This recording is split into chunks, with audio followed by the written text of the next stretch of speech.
All right, it is my pleasure to introduce our speaker today, who has been to this center before, Reverend Nancy Berggren. And first, Reverend Nancy, as I predicted, the 1015 Express silently came through here and indeed disgorged a number of loving souls. So we're right back at it. Second, she is the assistant minister at Dr. James Mellon's church in North Hollywood. Her bio says that she is an actress, an author, and a sought-after speaker and teacher. She transformed her own life from self-hatred and sabotage to one of radical love and joy. She empowers others to do the same through discovering and embracing their own limitless inner power. Let us all give a warm Westlake welcome to Reverend Nancy. Thank you.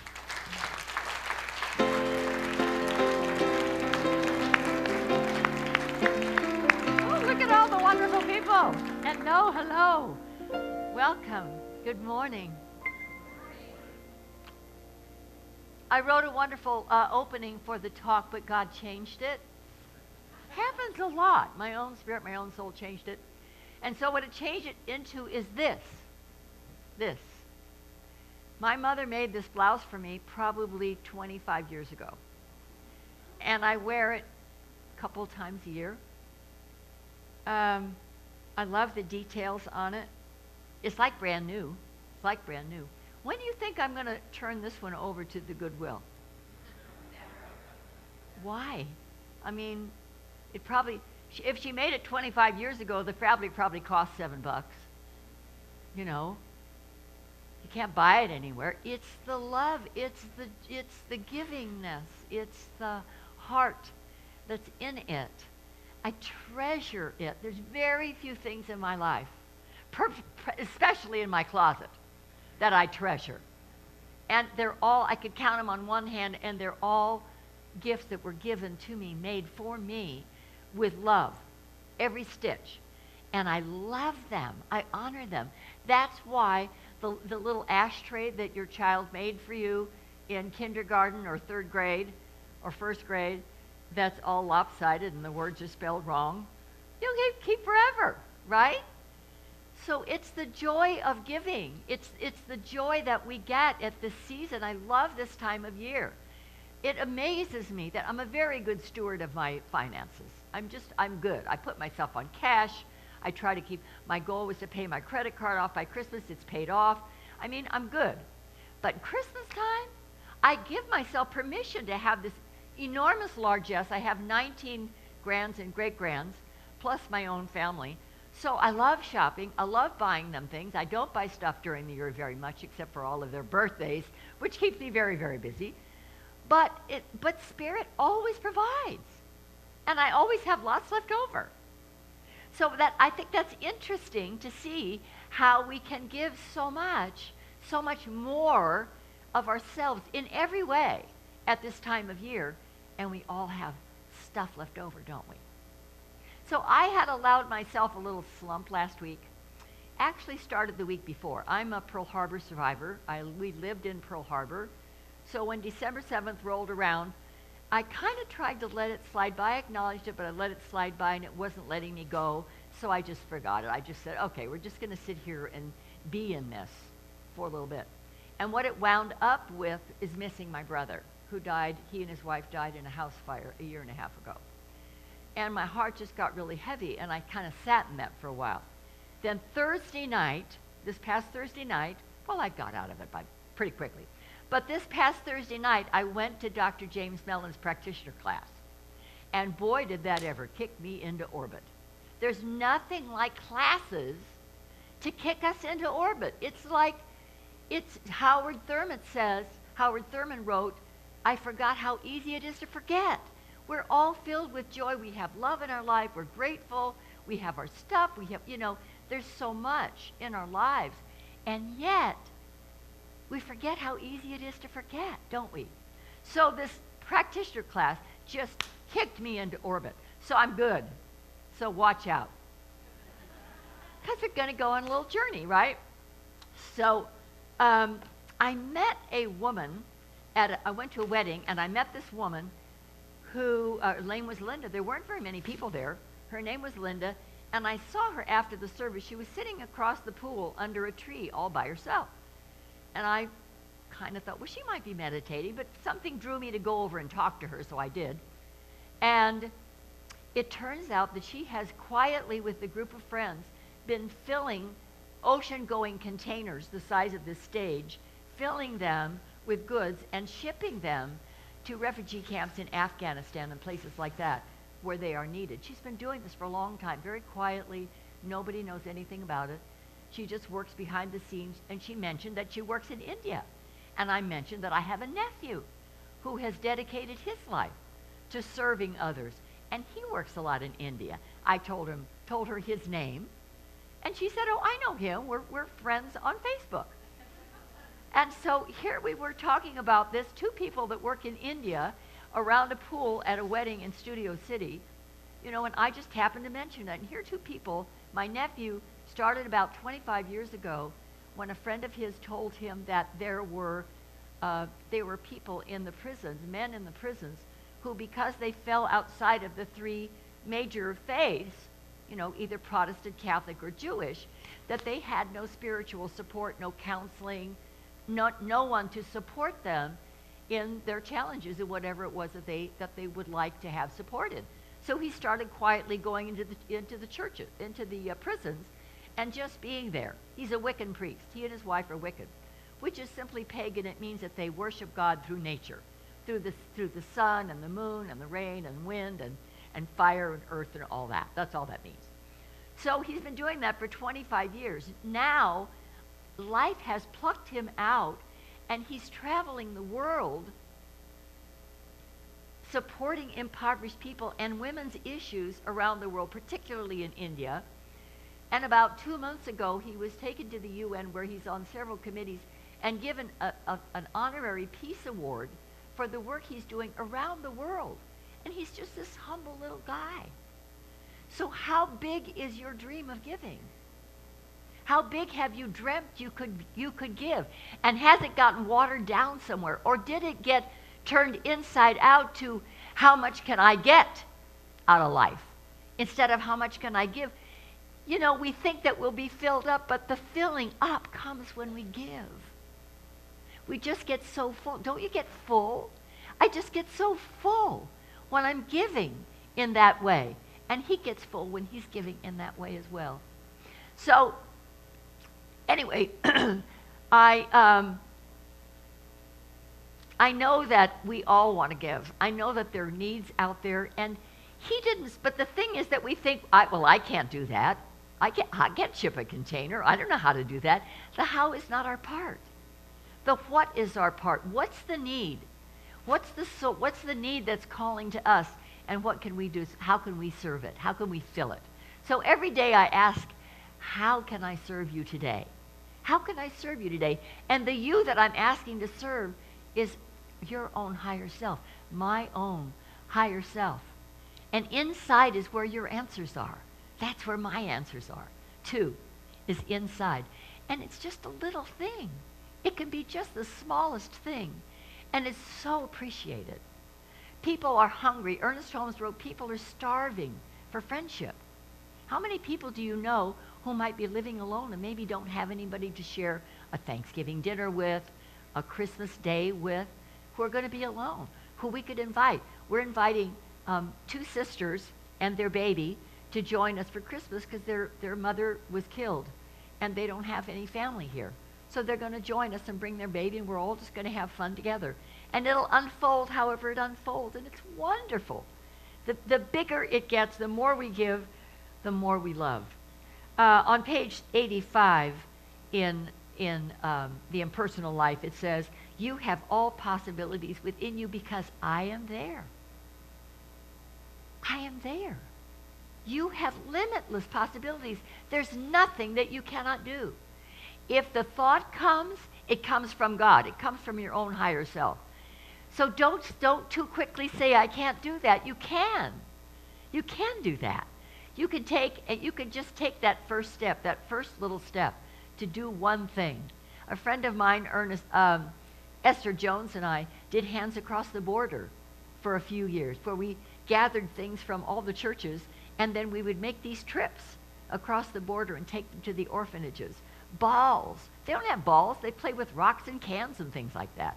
We would take soccer balls and footballs, and their eyes would just light up. They'd be so grateful.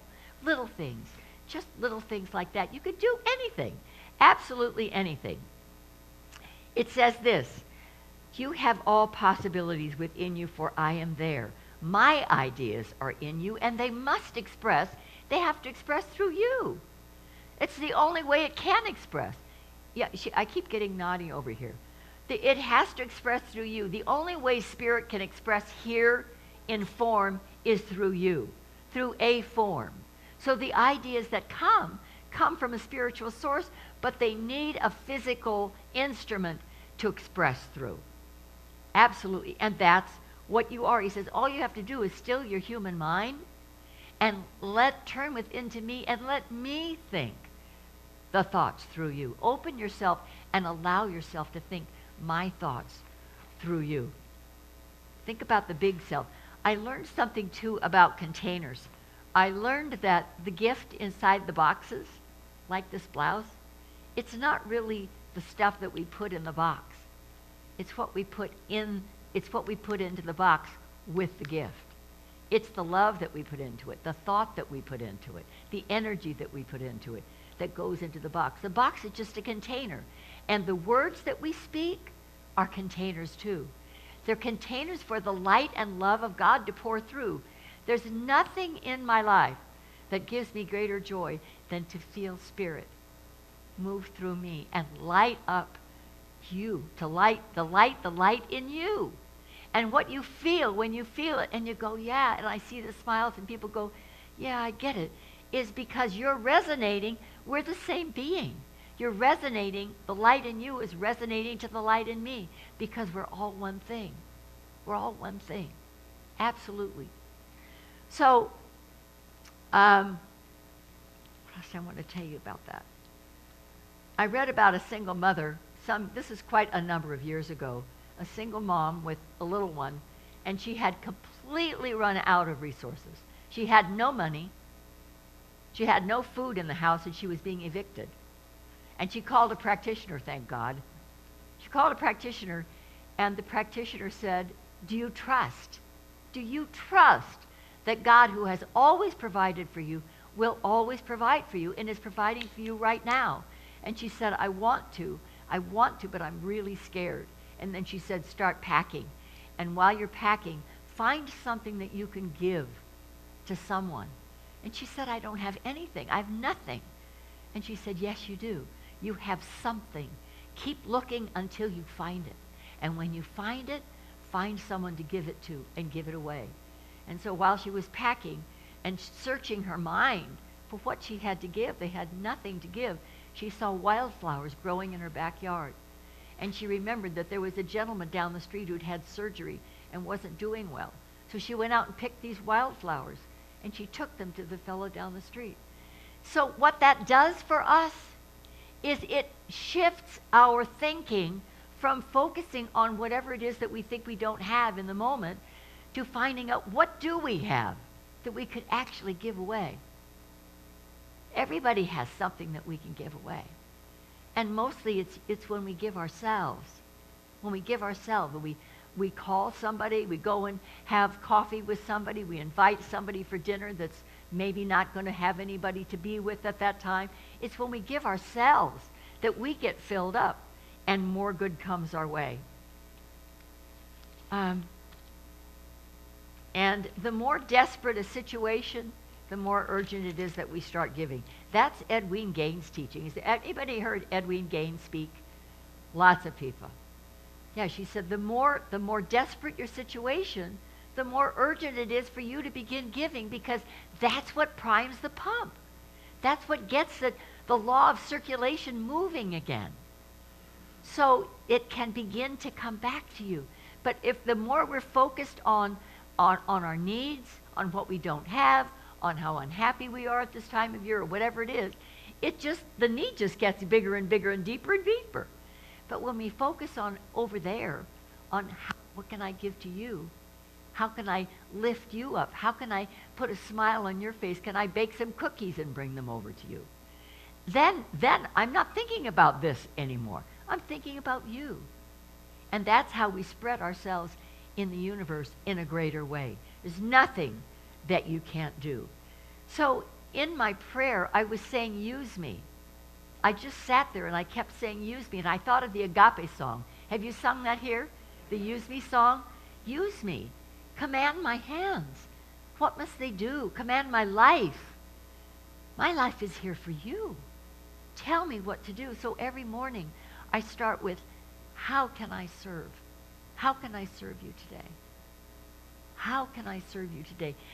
My daughter-in-law, one of my daughter-in-laws, had 4 little girls. They're bigger now, but when they were little, she could never keep up with the laundry. So they went on a vacation, and I had a key to the house. And I went over, and there were mountains of laundry everywhere. And I did all the laundry and did all the dishes and folded it all and put it away. And she called me when she got back. She said, were you the laundry angel that came to my house and cleaned up my kitchen and did all that stuff? I was so tickled to be able to do that for her. And I did it a lot during those days. Now the girls can do their own stuff. But, you know, when they're 2, 3, 5, 6, they really can. And that simple things like that. So we all have something that we can give, don't we? So here's a question. 2 questions, actually. One was, what if we woke up tomorrow and the only things we had left were the things that we thanked God for today? What if we woke up tomorrow and the only things we had left were the things that we thanked God for today? And I thought about that. I thought what I'd have, not very much. I mean, I didn't talk about the material things very much, really. I did give a lot of thanks, and there's so much to be grateful for. But I didn't give a lot of thanks for my car and my house. I do, you know, all that stuff. But isn't that, and the other thing I thought was this one. Because I had a bike, and I had a big accident on my bike, and my kids had me sell it on eBay. And I miss my bike. But my bike sat on a box for a year because I didn't know how to get it to the bike place to get the tires fixed, because I thought I'd always have it.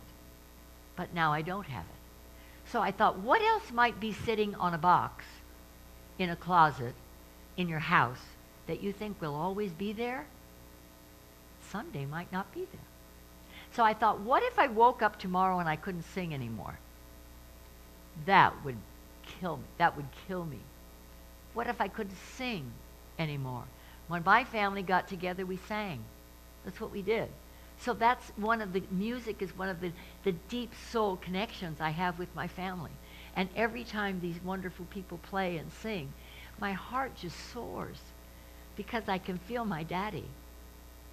I didn't know everybody couldn't sing harmony, because when I was a little tot, Daddy would say, girls, come on in here, we need some harmony. We need some harmony. And it wasn't until I was singing in a minister's choir one time. We were in a retirement home, and this woman was leading it, and she said, and what part do you sing? And I said, whatever's left over. Because if Daddy sang a regular register, I sung above him, and if he sang up high, I sang below. I sang whatever was needed. So these wonderful gifts we have, and the warmth that come to us from family, from being together. It's not the food it's all just a container for the love. That's all it is. This is just a big love fest. Do you get that? It's all just a big love fest. This whole season. People smile more. They're more courteous. And I know not everybody's happy. I know not everyone has someone to be with. I know we've lost loved ones. I have. And I feel it. And it's important to honor that. When you feel it, it's important to honor it. It really is. But then we can go on, because we still have people with us. We still have loved ones with us, and we still have opportunities to share ourselves, to share our love. Ernest Holmes wrote in the Science of Mind textbook, No one can swing out into the universal without love, because the whole universe is based on it. Absolutely. And he used to walk from the home office was on 6th Street, 1 block from Wilshire in Vermont, and he and Dr. Hornaday walked to lunch every day, and they passed a tree that was not doing well. And Dr. Holmes decided he was going to heal that tree. So every time they'd pass the tree, he'd stop, and he'd speak a treatment for that tree. And he wasn't looking at the withered branches. He would close his eyes and see it fully leafed out and speak words like, perhaps something like, it's drawing, I see this magnificent tree before me that's drawing nutrients from the earth and being fed by the rain and by the sun and by the air and by the sky, by the warmth of the sun. And it grows and grows and grows. And he never looked at the appearance before him. He commanded it to come forth. And of course, in time it did, and became the biggest tree on the block. So we have to command the universe, because the law is the servant of our word. But if we say, gee, it would be really nice if, it's not going to happen. You have to command it and know that it's going to be expected to be done. So my youngest, both of my sons have mastiffs, French mastiffs and English mastiffs. They both weigh more than I do, individually, not collectively. But I was going to feed one time when they went away. So he told me one command: back down. Now, if I'd have said, because they had French doors, and he was muscling in the door, and I've got my hip on the door going, how am I going to do this? So I couldn't say, it would be really nice if you would step back a little bit and let me out. No, we have to command. And we command the universe. When you command the universe and expect it to obey, it will obey. But if you change your mind and you think we're willy-nilly about it, nothing's going to happen. If you're changeable, you're going to get changeable results. We have to be consistent in what we want and what we need. Absolutely. So use me. Use me. Put your hands out, everybody, right now, and say, use me. Use me. Really mean it. Command my hands. What must they do? Command my life. It's here for you. God is the love that is all creation. God is creator. But God needs us to shine its light. You're God's light. Every place you go, in Target, in the market, in the marketplace, you're God's light. Shine. God needs you to shine. I was in, where was I? Staples. And this gal was just, I said, are you okay? She said, I'm really, really tired. And I said, how soon do you get to go home? She said, 30 minutes. I said, well, God bless you. Look at people. Interact with them. They're hungry for a word of upliftment. So ask, what's mine to do today? How can I serve you today? And then go do that. And once you step into this joy of giving and allow it to take over your life and forget about your own little self and come from that big self that you are, your real self, your God self, your life will never be the same. Goethe wrote, anything you can do or dream you can, begin it. Boldness has genius, power, and magic in it. Begin it now. Enjoy the holidays and the joy of giving. God bless you.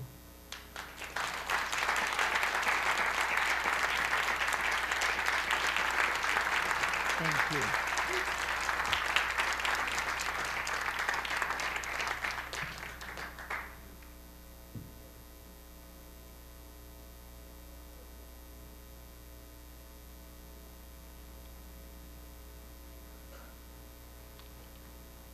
So in the consciousness of this moment, in the consciousness of the givingness, just breathe into your heart. Allow your consciousness to shift into your heart space.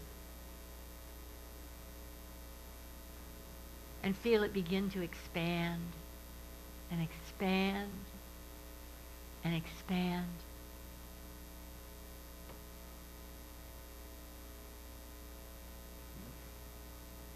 until it's bigger than you are and you're inside your own heart. And know that the love in your heart is greater than anything in the world. That there's enough love in your heart to heal the whole world when you tap into it. Know that all possibilities are yours because God is there. And all you have to do is call on it. Just call on it. And it will answer you. It will lead you and guide your steps. It will make wrong things right. It will heal your relationships. It will pay off your credit card. It will do whatever you call and ask it to do and expect it to do. Because there's only one power, and that power is everywhere present. And if it is everywhere present, then it is in you, as you, being you right here, right now. It is beating your heart and breathing your breath, pumping your blood, digesting your food, thinking your thoughts, speaking your words, running your business, buying your gifts. It's all there is. There's nothing for it to change into because it's all there is. And you are that. So whatever that is, whatever in your heart, in your consciousness, you believe that to be, all the love, all the peace, all the harmony, all the relationships, all the wisdom, all the health, all the prosperity, that is God, is you, right here, right now.